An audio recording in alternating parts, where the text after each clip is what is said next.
Hola, buenos días. Aquí en Radio Diversidad, vuestra radio, y en la Asociación La Barandilla.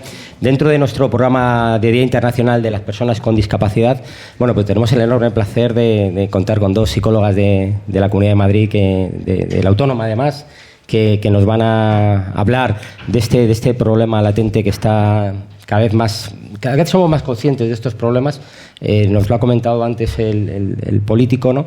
Pero tenemos que dar cuenta que queda un recorrido enorme por hacer, y la verdad es que bueno, nos ayuda a todas estas asociaciones que intentamos dar esta visibilidad, que haya gente como vosotras también investigando y haciendo cosas por estos temas, ¿no? Laura Gallego, psicóloga, como hemos dicho, bienvenida. Y Isabel Bermejo, también psicóloga, y que además estáis realizando alguna investigación y algún tema interesante que yo creo que antes de nada nos podéis comentar y luego ya podemos hablar de vuestro tema, ¿no? ¿Qué estáis haciendo en investigación? Que yo creo que tengo aquí anotado algo y que es interesante, ¿no? Bueno, buenos días. Gracias por la invitación, en primer lugar, y más en este día tan importante, ¿no? El Día Mundial, ¿no?, de Personas con Discapacidad. Y es un honor estar aquí compartiendo este ratito con vosotros y vosotras. ¿Qué hacemos, ¿no?, allí en la Universidad Autónoma? Tanto Isabel como yo pertenecemos al equipo Cuidemos, ese es el nombre, porque está dirigido a investigar el bienestar de personas mayores y sobre todo de sus familias cuidadoras, especialmente en momentos en los que la persona mayor hay un diagnóstico de algún trastorno neurocognitivo, que son lo que llamamos demencias, como la enfermedad de Alzheimer, ¿no? Entonces, nuestros proyectos de investigación están dirigidos a estudiar tanto el bienestar de esa persona mayor como el bienestar o malestar en algunas ocasiones experimentado por sus familias que están cuidando, ¿no? Y cómo podemos ayudarles de la mejor manera posible, estudiando qué variables o qué factores de riesgo o de protección son importantes para poder entenderles bien, poder ayudarles bien y desarrollar las mejores o las más eficaces, ¿no?, intervenciones desde la psicología para poder ayudarles. Así te lo cuento sí, así rápidamente, de manera general. Muy bien. Y bueno, pues Isabel, comenzamos, si quieres, un poco hablando de lo que estáis haciendo y lo que es un poco este día con vosotras, ¿no? El envejecimiento, la dependencia y la soledad no deseada, ¿no? Claro. O sea, al final es un poco también lo que decía Laura. Yo, además de estar trabajando en este equipo de Cuidemos, también ahora mismo formo parte de un proyecto de investigación en la Sociedad Española de Geriatría y Gerontología, que lo que hacemos es estudiar el impacto del envejecimiento en personas con discapacidad, ¿no? Es decir, cómo van envejeciendo las personas con discapacidad, porque hemos visto que al final es, bueno, pues una nueva necesidad que se está generando, el estudio de esta población, porque es verdad que a nivel nacional tenemos muy pocos estudios que nos hablen de cómo envejecen las personas con discapacidad, qué marcadores hay en estos colectivos de envejecimiento patológico, cómo les podemos ayudar, y por supuesto, además de no tener investigaciones, pues tampoco tenemos políticas ni programas de intervención que sean eficaces, ¿no? Y entonces, de alguna manera, pues también pues estamos un poco viendo qué es lo más importante, a qué focos tenemos que atender y de qué manera también les podemos ayudar pues de la mejor manera posible, ¿no? También de cara al futuro y para mejorar su bienestar y su calidad de vida, que al final es lo más importante. Está claro, habéis dado dos pinceladas grandes de que siempre lo hemos pensado, ¿no? Y la gente lo dice, ¿no? Que ¿quién cuida al cuidador, ¿no? ¿Cómo se puede gestionar eso que está profundamente olvidado? Parece que los cuidadores de estas personas no existen, ¿no? Y tenemos que dar esa visibilidad, y yo creo que las asociaciones que estamos aquí comprometidas es por eso, ¿no? También, y lo de la soledad no deseada, cómo envejecen nuestras personas con discapacidad, ¿no? ¿Qué podemos hacer para mejorar esa vida desde siempre?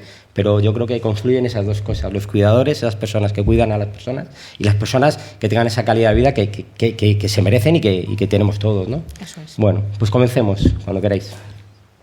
Bueno, pues voy a empezar yo, ¿no? Si me permitís. Perfecto. Que me pedisteis que os dará unas pinceladas, ¿no? De qué es esto de la soledad, ¿no? Que, como bien han comentado al principio, es un tema que desde los últimos años empieza a estar en el discurso, ¿no?, de todos los medios de comunicación, de la sociedad, de las organizaciones, de la política. Y a veces es difícil, ¿no?, darle nombre a exactamente, cuando hablamos de soledad no deseada, qué se refieren, ¿no? ¿A qué estamos hablando? Porque si yo hago la pregunta a cualquier persona que me está escuchando, tanto aquí en la sala como desde la radio, si yo os hiciese la pregunta de si alguna vez se han sentido solos o se han sentido solas, veo aquí que asienten, en casa no lo veo, pero es una experiencia que es muy común y es una experiencia humana. Es decir, es algo normal, es una emoción como todas las demás que tenemos, ¿no? Como el amor, el miedo, la ansiedad, la tristeza, la satisfacción. Es decir, es una experiencia emocional humana que puede ocurrir a lo largo de la vida, ¿no? Y que cuando intentamos definirla, tradicionalmente se ha definido como la percepción, ¿no? De que mis relaciones no tienen la calidad o la cantidad de las que yo desearía. Es decir, yo no tengo o la cantidad de personas, ¿no? para tener un vínculo suficiente, o mi calidad, es decir, cómo es la relación con esas otras personas, no es lo que a mí me gustaría, ¿no? Es la tradición, o sea, es una definición clásica.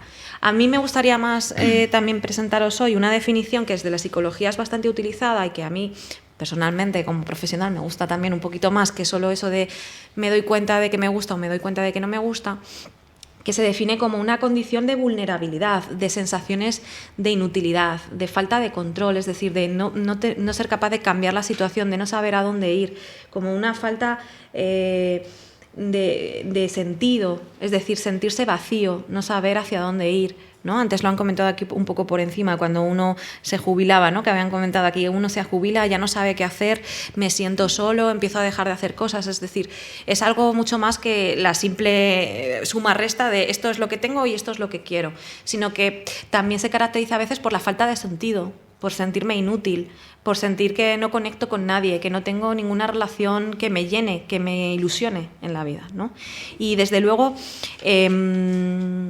a veces está íntimamente relacionada, pero no es lo mismo que vivir solo.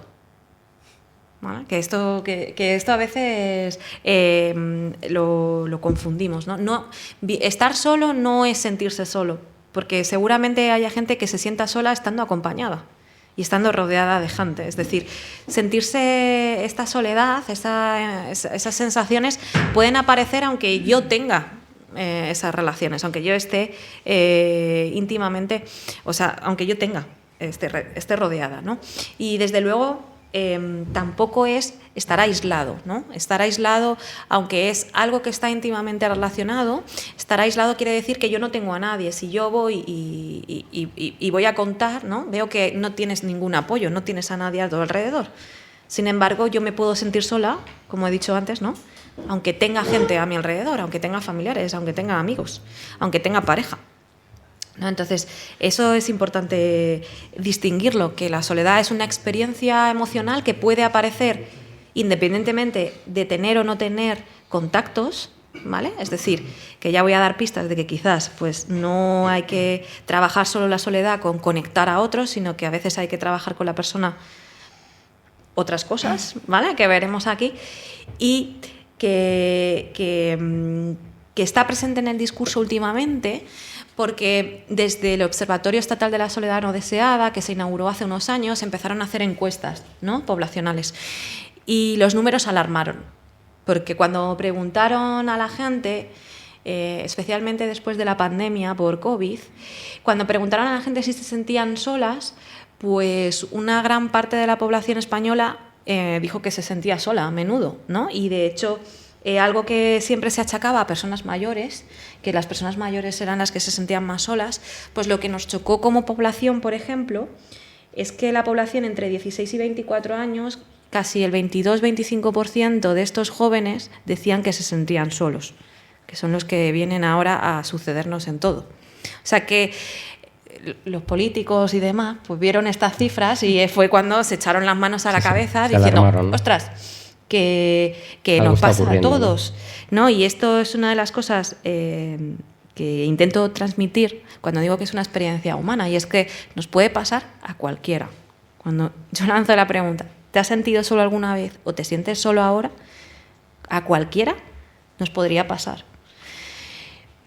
A mí hay una forma de contar cómo llegar a la soledad que me gusta mucho, y es decir que la soledad es como un mar a la que diferentes ríos pueden llegar a parar. Qué bonito me ha quedado, ¿eh? Sí. Es decir, hay diferentes caminos o hay diferentes momentos en la vida que pueden hacer que yo me sienta más sola. Y os voy a decir ejemplos. Jubilarme, perder a un familiar o perder una amistad, perder el trabajo, sufrir o ser víctima de algún acoso, abuso, ya sea en el colegio o laboral, convertirme en madre, la maternidad, que cada vez se va también hablando más, ¿no?, de la soledad cuando uno se convierte en maternidad, cuando me diagnostican una enfermedad crónica o una enfermedad con difícil tratamiento, ¿vale? Convertirme en cuidador, es decir, cuando la vida tambalea, ¿no?, las bases o los pilares y entonces pasa algo que pone en juego, ¿no?, mi vida y mi día a día, y ahí es probable que uno coja el sendero o coja ese afluente a sentirse solo, ¿no?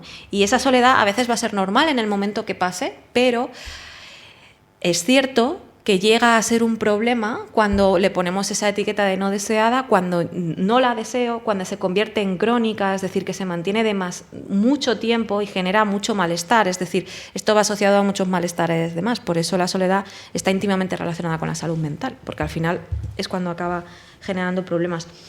Y aquí entran en juego pues tanto factores de la persona como de su propio contexto. Es decir, hay personas que tenemos más riesgo, ¿no?, a que esa soledad se cronifique o genere más problemas o que me cueste más, ¿no?, andar por esos caminos cuando pasa en mi vida. Y, por ejemplo, pues podríamos decir que una de ellas pueden ser las habilidades sociales que yo tengo para ir o poder pedir ayuda a otra persona. La propia, por ejemplo, si tengo más dinero o no y puedo pagar, por ejemplo, más actividades de ocio o irme de vacaciones que si me tengo que quedar, ¿no?, y estoy desempleada. Y una muy interesante y relacionada con lo de hoy es tener discapacidad. Así es. Que es un factor de riesgo. Y ahora voy a daros unas pinceladas más. Pero no todo es la persona, que no todo cae en nosotros, sino todo lo que nos rodea a nivel sociedad tiene mucho que decir, porque también puede facilitar que yo me sienta sola. Y estoy súper agradecida que haya venido aquí Borja Fanjul y haya contado algunas situaciones que le han pasado. Pues está muy bien decir, hay que salir. Pero si hay que salir, pero hay unos escalones y no puedo pasar, pues no puedo salir. Si todavía hay tantos edificios, que a mí todavía me sorprende, que no tienen ascensor, cuando uno a lo mejor se hace mayor y empieza a tener problemas de movilidad, o sea, ya no voy a entrar ni en discapacidad, pues está muy bien decir que hay que salir, pero si no puedo salir, si tengo que depender y no tengo a nadie, si yo voy andando por la calle y me encuentro ahora de repente hay una acera que está como rodeada por una alcantarilla que casi no pasa ni una persona, pues ¿qué voy a decir? Claro. ¿No? Está desde luego bastante importante y también a nivel social muchas veces pues los recursos que hay y la cultura, ¿cómo vemos la soledad? ¿Como un fracaso? ¿Es porque algo ha pasado? ¿Porque algo has hecho que no te han querido? Entonces también, ¿no?, el estigma que hay detrás pues tampoco ayuda a pedir ayuda, no lanza, ¿no? Y desde luego, y ya me voy a callar, ¿no? Pero para entrar en discapacidad, porque creo que es importante hablarlo hoy, claro, es que es un temazo, porque estos factores que nos generan vulnerabilidad, ¿no?, y el propio entorno que está asociado, ¿no?, a cuando yo tengo discapacidad, pues favorece que cuando hacen preguntas, pues frente al 11, tengo aquí los datos, frente al 11,6% de la población española que dice que siente soledad, tenemos a personas con discapacidad intelectual, no he encontrado con más discapacidad, porque pues como veréis no hay mucho sobre el tema, estas personas indican que el 23% se sienten solas, o sea, más del doble cuando comparamos. Y de hecho he buscado también dentro de personas con discapacidad cómo valoran el apoyo social que tienen y prácticamente pues casi el 15% nos dice que es insuficiente. O sea, que no tienen el contacto social que a ellos les gustaría tener, un 15%. Y de hecho también el 62% nos dice que tiene dificultades para relacionarse con otros y el 38% que no tiene ningún amigo en el que contar. O sea que estamos ante una situación muy difícil. Está claro.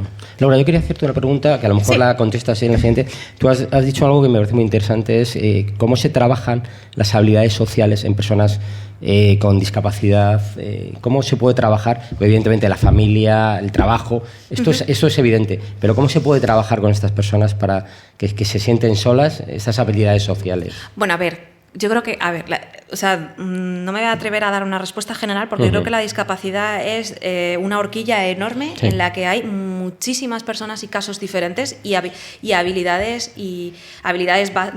niveles base muy diferentes. No va a ser lo mismo alguien, yo que sé, a quien le cuesta conectar con otro porque le cuesta mantener la mirada, ¿no? Como puede ser a lo mejor en casos con trastorno del espectro autista, que personas que están en una silla, o sea, es que no tienen nada que ver, ¿no? Y de hecho, desde la psicología se trabaja como con personas sin discapacidad. O sea, ¿cuál es tu nivel? ¿A dónde podemos llegar? Y con diferentes técnicas. No me voy a meter aquí en una clase de psicología, pero sí que es cierto que la mayoría de habilidades sociales se aprenden entrenándolas. Y de hecho, con eso con ensayos en lugares seguros para ellos, con personas también que sean parecidas, y hacer ensayos y ver qué puedo mejorar, qué puedo facilitar, con guías, mostrarse como un modelo, ¿no? La persona. Y de hecho, voy a enlazar, y es que esta falta a veces de habilidades también viene proporcionada por el contexto, porque todavía vivimos en una sociedad que creemos que las personas que tienen alguna discapacidad no pueden o no van a llegar, con lo cual no voy a crear el espacio para que ellos, ni le voy a dar la oportunidad para que ellos se relacionen. Y eso al final afecta a la persona, porque si yo no puedo practicarlo, ni tengo ningún sitio para ir y relacionarme con los demás, pues hay pocas habilidades sociales ahí en juego, ¿no? Y de hecho esto es una de las barreras, ¿no? Que yo creo que la soledad se trabaja por igual en cualquier humano y que en el caso de la discapacidad no es consecuencia inevitable, o sea, no es que tengas una discapacidad y es que te vayas a sentir solo, que ese 38% no tengas amigos, sino que hay muchas cosas que como sociedad deberíamos trabajar y se están trabajando, y es trabajar las barreras que hay para tu día a día en la comunidad, pues ya sea desde promocionar viviendas y espacios adaptados, desde políticas y ayudas para los dispositivos de ayuda. Pero no hablo solo de la silla de ruedas, que parece que lo que más vemos, el audífono, que hay que cambiarlo cada X años y cuesta un dineral y no todo el mundo se puede permitir estar cambiándolo como debería. Y la pérdida de audición es un predictor de soledad, porque no te oigo, no puedo conectar. O incluso lo que antes decían, ¿no? El mayor riesgo de desempleo y formación, que hoy en día pues hay muchas políticas y muchos movimientos, pero que seguir trabajando en eso es una manera indirecta de trabajar la soledad en personas con discapacidad, darle las oportunidades para tener su día a día, poder conectar con los otros y tener un proyecto vital significativo, que eso es lo que es esencial, no solo conectar con otros, sino algo que a mí me llene. Y de hecho, hay proyectos muy bonitos que el otro día me hablaron de él también. Por ejemplo, no sé si puedo hacer publicidad. Sí. Cruz Roja. Bueno, pues Cruz Roja, por ejemplo, tiene un proyecto, no sé si está aquí en Madrid, pero sé que está en Cataluña, que es Baixem al carrer, perdonen si no lo he dicho bien, que es bajemos a la calle, y en personas con movilidad han cogido las sillas estas que pueden bajar escalones para bajar a la calle, a hacer sus tareas. Ya está, se acabó. O sea, la soledad por esa parte. Y de hecho, hoy en día, lamentablemente, con lo que ha pasado con la Dana en Valencia, últimamente están saliendo ya noticias sobre cómo están a nivel salud mental las personas, ¿no? Después de un mes. Y hay unas noticias que el otro día llamaron mi atención, que estaban centradas en las personas que todavía no habían salido de casa, porque como no hay luz, no tienen ascensores, como no hay medios, no pueden bajar, y han estado en casa encerrados durante todo este tiempo, y el otro día pudieron bajar por primera vez algunas personas. No sé si seguirá alguien todavía en su casa encerrado. Es decir, que incluso en situaciones vitales, estresantes, esto se agrava y puede generar más problemas, con lo cual seguir trabajando no solo aparte en soledad y habilidades sociales, sino también seguir trabajando en estas líneas, en inclusión y discapacidad, es una manera muy buena de trabajar soledad en esta población. Claro. Está claro. Hay una cosa que has comentado un poco que va en relación a estos temas. Estamos hablando que ahora sí que es verdad que la gente joven con discapacidad pues tiene una educación o le están dando unas herramientas que la gente mayor no ha tenido, ¿no? Que es la gente que bueno, nos preocupamos de todos, pero esto es un poco a donde vamos, ¿no? La gente con discapacidad que va envejeciendo, que viene de una educación muy diferente, que viene arropada solamente por el cuidado de sus familiares, prácticamente en exclusiva, y que ahora esos familiares muchas veces ya faltan. Entonces, hay diversas como caminos para llegar, pero cada vez son más difíciles, ¿no?, para esta gente, ¿no? ¿Qué podemos hacer por esta gente? ¿Quieres contestar tú, Isabel, como experta? Bueno, al final, claro, es que, bueno, era lo que decía Laura, ¿no? El tema de la discapacidad al final es un tema como muy grande porque abarca como muchas cosas, hay diferentes tipos de discapacidad, en función de la tipología de discapacidad una persona envejece de manera diferente, ¿no? Pero claro, ¿qué es lo que podemos hacer por todo este colectivo? Pues yo creo que al final lo primero es tener claro qué es la discapacidad, ¿no? Porque yo además que trabajo en un proyecto de investigación sobre esto, lo que nos hemos dado cuenta es que es algo que no tenemos ni definición todavía clara porque, por ejemplo, se confunde mucho con la dependencia, ¿no? Y dependencia y discapacidad no es lo mismo, ¿no? También se mete por ahí el término de fragilidad y tampoco es lo mismo, ¿no? Entonces, de alguna manera, la discapacidad yo creo que a todos se nos viene como una imagen a la cabeza, ¿no?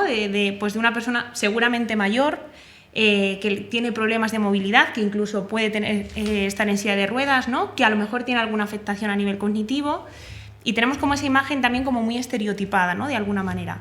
Entonces la discapacidad es una condición por la cual una persona tiene limitaciones en el plano físico, funcional, cognitivo, social, lo que sea, por una causa concreta, que puede ser por la presencia de alguna enfermedad, pues por ejemplo el trastorno del espectro autista, alguna otra enfermedad física, respiratoria, cardiovascular, lo que sea, ¿no? Diferentes causas. Entonces al final es importante, lo primero, ver qué es lo que necesita esa persona, de qué manera yo la puedo ayudar, ¿no? Y para esto también hay que atender a ya no solamente la persona con discapacidad, sino también a la familia, ¿no? Entonces, lo primero que tenemos que hacer, porque es lo que nosotros estamos viendo, es que las personas que tienen discapacidad y están envejeciendo lo hacen de una manera precoz, ¿no? Ese envejecimiento suele empezar antes, o algunos marcadores empiezan antes. De hecho, hay estudios que marcan que a partir de los 45 años ya se empiezan a dar estas características. Entonces, lo primero que tenemos que hacer es adelantarnos,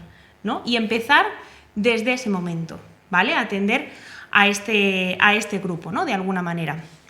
Entonces, tenemos que hacer intervenciones en la familia, en la persona con discapacidad, intervenciones que sean multidisciplinares, es decir, que esté implicado un médico, un psicólogo, un trabajador social, un terapeuta ocupacional, etc., ¿no?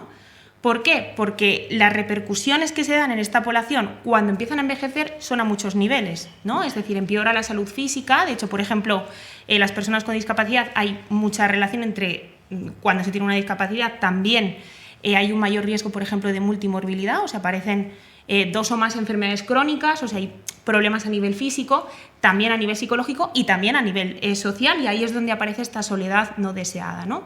Hay una menor inclusión social, la persona se encuentra como menos, digamos, integrada, ¿no?, dentro de su contexto social, familiar, se reducen las actividades de ocio, las actividades de tiempo libre, también por todas estas barreras que habéis comentado, ¿no? Entonces, claro, tenemos que atender a todos esos focos. Primero, la salud física, pues hábitos saludables, ejercicio físico, alimentación, ¿no?, todo lo que sabemos. También tenemos que atender a la salud psicológica, es decir, promocionar el bienestar emocional en estas personas, ¿no? Técnicas de regulación emocional, de gestión emocional, todo sobre todo adaptado a la persona a la que tenemos, porque puede haber necesidades diferentes o las situaciones pueden ser diferentes, ¿no? Y de alguna manera, cuando yo no me sé gestionar emocionalmente o tengo muchísimo malestar emocional, me cuesta más también integrarme socialmente. Entonces también es una de las patas a las que tenemos que atender, ¿no? Luego también todo lo que tiene que ver pues a nivel cognitivo, ¿no? También la estimulación cognitiva es muy importante en estas personas porque ese deterioro cognitivo muchas veces se da de manera precoz.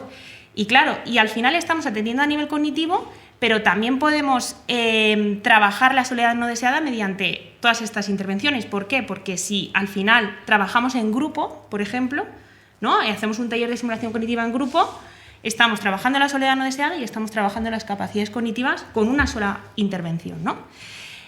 Luego todo lo que tiene que ver también con la estimulación funcional, es decir, vamos a promocionar lo máximo posible la independencia de estas personas, porque es una manera también de que se encuentren incluidos en la sociedad, comprendidos, que formen parte de ella, ¿no? Y que no se sientan al margen, que es cuando puede aparecer esa soledad no deseada. Y luego, por último, dentro de las intervenciones como más específicas para trabajar esta soledad, pues lo más importante creo que ya lo habéis comentado, ¿no? Es súper importante que estas personas tengan una ocupación, una motivación, lo que llamamos propósito vital, ¿no? Sentido de vida, que está ahora como muy en auge también en psicología. Si yo me levanto por la mañana y tengo un plan, tengo una actividad, aunque sea una, ya es una motivación, ¿no? Ya es un empuje para que se pongan a funcionar de alguna manera. Entonces esto es súper importante. Es verdad que las personas con discapacidad, y sobre todo cuando van envejeciendo, claro, muchos dejan de trabajar, pero por ejemplo hay centros de día que son centros de día ocupacionales, ¿no? Que aunque no sea un trabajo remunerado, por así decirlo, la persona va allí, hace algo, se ocupa de algo, ¿no? Y se sienten importantes, sienten que forman parte de algo. Incluso hay dinámicas muy bonitas en algunos centros en los que incluso personas que no tienen discapacidad a lo mejor van a aprender esa actividad que esa persona con discapacidad puede hacer, ¿no? Entonces es una manera como de romper un poco todos estos estereotipos, ¿no? Y al final es algo muy importante. Y de hecho nosotros en el proyecto que tenemos en la Sociedad Española de Geriatría y Gerontología hemos analizado la soledad no deseada y lo hemos analizado desde dos vertientes, ¿no? O sea, en un momento de manera objetiva, es decir, si siento que tengo las personas suficientes a mi alrededor, y por otro lado desde la percepción subjetiva de si siento ese acompañamiento emocional, que realmente están conmigo, que realmente me comprenden todas estas personas que están alrededor mío, ¿no? Tanto en relación a la familia como en relación al plano social, ¿no? Y hemos visto que las personas que se encuentran menos solas es precisamente porque tienen ese propósito vital, ¿no? Porque sienten esa motivación, sienten que tienen una actividad que quieren hacer, sienten como una rutina diaria de alguna manera, ¿no? Y eso al final ha mostrado pues, asociaciones significativas pues, con un mayor estado de ánimo, con una mayor satisfacción también vital en las relaciones sociales. O sea, quiero decir que se puede hacer algo y estamos viendo que esos resultados son positivos. Entonces, seguramente tengamos que ir en esa dirección, ¿no? Hay un par de cosas que hemos tenido aquí un político, ¿no? Os lo digo a las dos, podéis participar las dos, ¿no? ¿Qué peticiones le haríais a un político desde vuestro... 3 o 4, no quiero cada una, por favor, porque yo creo que por pedir a los políticos hay que pedirle, pero bueno, tienen que mejorar para ello están, para mejorar nuestra calidad de vida, ¿no? Para gestionar, lo público es eso, ¿no? Realmente, ¿no? Entonces, ¿qué se les puede pedir de algo inmediato, algo que pudiera surgir efectos, no sé...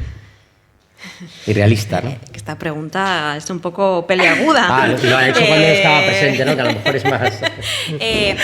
A ver, hay algo que llevamos pidiendo tiempo, ¿no? Aquellos que nos dedicamos a investigar, ¿no? Sobre estos temas. No hablo de discapacidad, sino en el tema salud mental, soledad, ¿no? Pero que sí. están representados. Y necesitamos un director de orquesta. ¿Eso qué es? Necesitamos un plan nacional, ¿vale? Eso lo primero para las estrategias hacia... No voy a decir combatir, no me gusta decir combatir la soledad, sino para trabajar una sociedad más conectada, ¿vale? Como han hecho desde Reino Unido, que fue el primero, ¿no? Necesitamos a alguien que sirva... O sea, tenemos muchos programas, tenemos muchas cosas, pero cada uno estamos en un sitio. Está Madrid Salud, está en la Comunidad de Madrid. O sea... Tenemos muchas cosas que funcionan, pero a veces están desconectadas o no se conocen entre sí o no se ligan. Necesitamos coordinar. Sé que esto a nivel político es un lío, pero sí que es cierto que, por ejemplo, el Ministerio nos dijo que ya estaba trabajando, estaba sobre la mesa y estaba trabajando sobre este plan estratégico, porque además ahora está de moda. Pero lo importante es tener una provisión a años, es decir, que esto no se acabe, ¿no? Y también una de las maneras, y bueno, esto pues lo hago como investigadora, ¿no? Es financiar investigaciones para saber qué funciona y qué no funciona y para qué y para quién. O sea, a veces pues sabemos que las cosas funcionan, pero ¿por qué y a quién?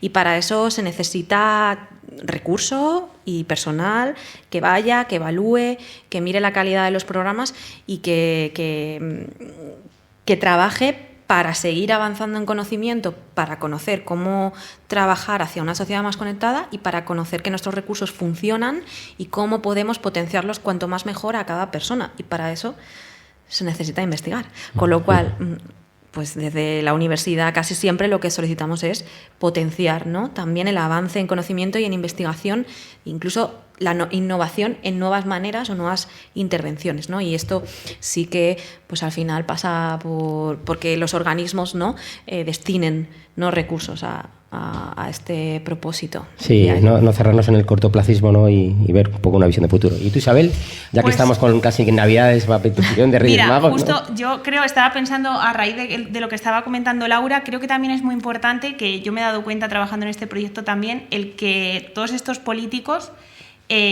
vayan a los centros y vean la realidad de los centros, ¿no? Porque, claro, sabemos que al final la esperanza de vida es creciente en España, o sea, de cada vez hay una mayor esperanza de vida y precisamente es una de las razones por las que está interesando ahora la investigación sobre las personas con discapacidad, porque al igual que aumenta la esperanza de vida para la población general, también lo hace para las personas con discapacidad. Entonces, la realidad de los centros, yo por lo menos cuando he ido, es que a lo mejor para participar en el proyecto que tenemos nosotros y demás, luego los centros nos dicen, sí, es que queremos colaborar porque nosotros estamos viendo también que está esta necesidad, que es que a lo mejor antes no teníamos tantas personas a partir de 45 años con discapacidad y ahora sí, y no sabemos qué hacer, ni tenemos herramientas, ni tenemos programas. Entonces hay que ir a los centros y ver cuáles son las realidades, ver qué programas tiene cada centro, si esos funcionan, si hay que cambiarlos y adaptarnos a la edad, a las circunstancias de esas personas que van envejeciendo, porque de alguna manera también es el contexto en el que viven estas personas con discapacidad, ¿no? O sea, al final es su rutina diaria, es como cuando nosotros vamos al trabajo, ellos van a ese centro ocupacional y es como un pilar muy importante para ellos de fuente de bienestar para sus vidas. Entonces, que vayan a los centros y vean un poco las realidades, ¿no? Y a partir de ahí empiecen a plantear, pues, qué podemos hacer, qué direcciones tomar y qué podemos hacer con estas personas para ayudarles, ¿no?, en este sentido. Sí que es verdad que es increíble. Los políticos lo tienen muy, muy difícil o muy fácil. Lo que acaban de plantear, y me parece que tiene todo sentido, es sentido común, ¿no? Una línea común de actuación que luego se ramifique en las diversas áreas. Esa sensación de que conozcan el terreno, que lo vean y que acudan a profesionales que sepan para poder realizar, y financiación en investigación para poder fomentar. Tres cositas que está en la raíz de cualquier base política, y no hablamos de ideologías, de cualquier base política y de sentido común. Pero qué difícil, porque ¿qué les cuesta? Van al cortoplacismo de la sonrisa inmediata y no ven nada más, ¿no? Qué difícil, ¿eh? Pero bueno.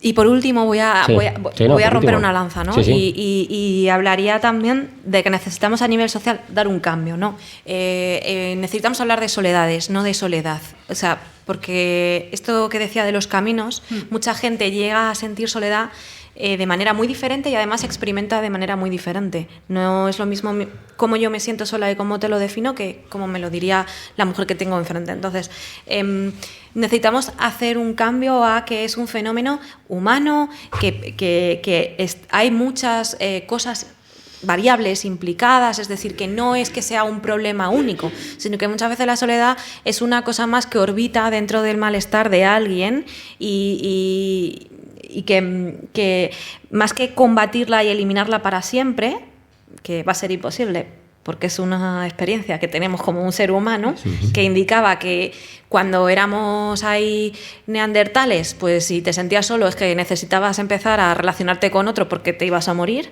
Entonces el cuerpo, esto lo tenemos nosotros de manera innata, trabajar hacia conexión. Y eso se trabaja, además de con todas las líneas estratégicas en soledad, también con lo que tenemos, ¿no? Como hemos dicho antes, es decir, fortaleciendo lo que ya hacemos y que funciona en pro del bienestar y de la conexión, ¿no? Y desde luego, pues revisarnos también como sociedad, ¿no? Hacia dónde avanzamos. ¿Cuáles son nuestros valores? Si ahora ya me cuesta coger el teléfono y prefiero un WhatsApp, si no doy ni los buenos días, al vecino ni pregunto si necesita algo. Entonces, es como, sí, queremos quitar la soledad, pero ¿hacia qué? Pues hacia conectarnos más, hacia ser más sensibles hacia el otro, hacia, por ejemplo, promocionar una mayor conciliación familiar y poder preguntar al otro y poder estar más pendiente de los otros y de mí mismo. O sea, que al final, aquí esto es un melón, todo lo que tiene que ver con soledad, porque hay muchos actores implicados y muchas variables implicadas, y eso pasa también por revisarnos a nosotros hacia dónde vamos y hacia dónde vamos como sociedad humana y qué es lo que priorizamos y qué es lo que estamos dejando de hacer, como es sensibilizarnos hacia otro.